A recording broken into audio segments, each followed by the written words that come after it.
Logo mais vem outra notícia de um cometa tal que tem X% de chance de atingir a Terra no ano tal, daqui 2 anos, ano que vem, mês que vem. Tu vai ouvir político tocando terror, vai ouvir padre, vai ouvir ateu, vai ouvir teórico da conspiração. A cada mês tu vai ouvir falar que a IA tá mais perto de tomar o controle. E vão te falar isso porque tua atenção é o ativo mais valioso para todo mundo. E vão brigar por isso com tudo que tiverem. A atenção é escassa. E a única forma de o mundo conseguir com que as pessoas consumam mais é consumindo mais rápido e mais loucamente. O fim do mundo é o produto e ele vende muito bem, porque ele gera medo, e medo gera lucro e engajamento. Mas quem paga é o teu sistema nervoso. Em 2004, eu tinha entrado em uma escola nova na cidade onde eu moro, e lá tinha um salão onde aconteciam alguns eventos. Um determinado dia a gente foi pra lá, e eu não me recordo o motivo principal do evento, mas em algum momento eles leram uma carta, que era uma carta hipotética de 2030, se não me engano. E essa carta era de alguém falando sobre a escassez de água pela qual o mundo passava, onde as pessoas tinham que tomar banho com óleo para não usar água, elas tinham que racionar a água que elas bebiam. E tinha mais um monte de baboseira que eu levei anos para ver que não ia se concretizar. Principalmente depois que eu descobri que a quantidade de água que o mundo tem não muda, ela muda de lugar. Mas o objetivo de tudo isso era só conscientizar sobre o uso da água, mas foi da pior maneira possível. Eu me lembro de ter conversado com um amigo anos depois e ele me disse que também ficou aterrorizado com aquela carta, com aquele evento, pensando que a água ia acabar no mundo. Tempos depois, em 2006, eu descobri sobre a nova ordem mundial e sobre os caixões da FEMA. Era uma época em que as pessoas não consultavam as fontes das coisas na internet. E olha que ainda hoje não se consulta, né? Vide estudos de Instagram.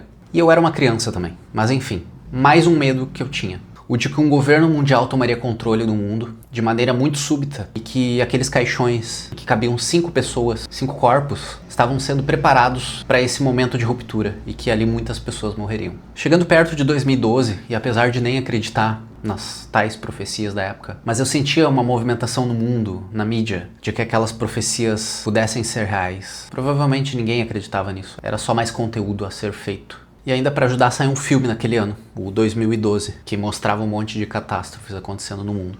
Em 2020, quando o mundo fechou as portas e todo mundo ficou em casa, eu ouvi as pessoas falando, ano que vem vai ser difícil, as coisas vão quebrar. Em 2021, eu ouvi as pessoas de novo falando, ano que vem vai ser difícil, a crise vai chegar. E aquela crise de forma abrupta, de caos completo, não veio. E o mercado financeiro é campeão em terror psicológico. Alguém sempre está falando que vai ter uma crise. Se eu falar todo ano que vai ter uma crise, algum ano eu vou acertar. Agora, de novo, saem notícias sobre o relógio do juízo final, que é um medidor criado em 1947 para determinar o quanto o mundo está perto de um apocalipse nuclear. E eu lembro da quantidade de notícias há poucos anos atrás, falando sobre as ameaças entre o Donald Trump e o Kim Jong-un, quando a Coreia do Norte testou uma bomba atômica.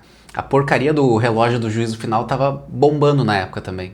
E agora, a bola da vez, adivinha, é a inteligência artificial. É o medo da IA tomar controle de tudo. Incontáveis vezes o mundo já era para ter acabado. E não acabou. Incontáveis vezes a gente já se aterrorizou com suposições que nunca se concretizaram. Mas por que isso acontece? Sabe aqueles programas de notícia sensacionalista? Qual que é a finalidade deles? Por que tanta gente é viciada nesses programas? Eu lembro de anos atrás, quando eu chegava na casa da minha mãe, ela sempre estava vendo um programa desses e ela me falava alguma notícia. Ela era viciada nesses programas. E notícias que não faziam a menor diferença na vida dela. E não iam fazer na minha. Felizmente ela parou tempos depois. Mas a resposta é simples. Esses programas entregam exatamente o que o cérebro compra. Emoção forte, história simples e senso de urgência. Tudo isso através de medo ou indignação, ou os dois. E isso não te parece um pouco familiar? Não é mais ou menos o que os vídeos curtos tentam te entregar nas redes sociais hoje? Medo e indignação, eles são combustíveis de atenção. A mente trata ameaças como prioridade. Se parece perigoso ou escandaloso, tu provavelmente vai parar pra ver. Por que é que tanta gente se utiliza de polêmica para crescer na internet? Sem contar que existe a recompensa social em estar envolvido nesses assuntos. Quando a gente está falando sobre essas coisas, é como se a gente estivesse dizendo, eu me importo. Isso dá um status moral. Se alguém me traz uma notícia ruim e eu evito, fica quase como se eu não tivesse sensibilidade ou empatia. Mesmo que isso seja só para proteger a minha integridade mental. E mesmo que seja algo que provavelmente não tem absolutamente nada que eu possa fazer a respeito. E a mídia sempre fez o que as redes sociais, o que o algoritmo tenta fazer hoje. É reter a atenção da pessoa, a qualquer custo. todas as notícias de fim do mundo, todo mundo remoendo esses assuntos, na TV, no YouTube, em outras redes sociais. Isso tudo só serve para beneficiar quem tem a informação como produto. Mas acompanhar toda essa parafernália mental que o mundo tenta nos entregar tem consequências. E elas se manifestam em forma de ansiedade. A gente fica tenso, fica alerta. A gente pode acabar tendo uma visão distorcida do mundo, que muitas vezes pode ser só um reflexo da bolha na qual a gente está inserido. As bolhas que hoje mais do que nunca se criam com muita facilidade. A gente fica viciado em se atualizar sobre aquelas situações, num completo FOMO. O nosso foco, a nossa produtividade, eles podem cair vertiginosamente, porque a gente está dando atenção para as coisas erradas. A gente está tomando decisões ruins por causa do que a gente consome e deixando de fazer muitas vezes o que a gente tem que fazer para crescer na nossa vida pessoal e profissional. Sem contar que as pessoas ao nosso redor podem acabar se afastando também.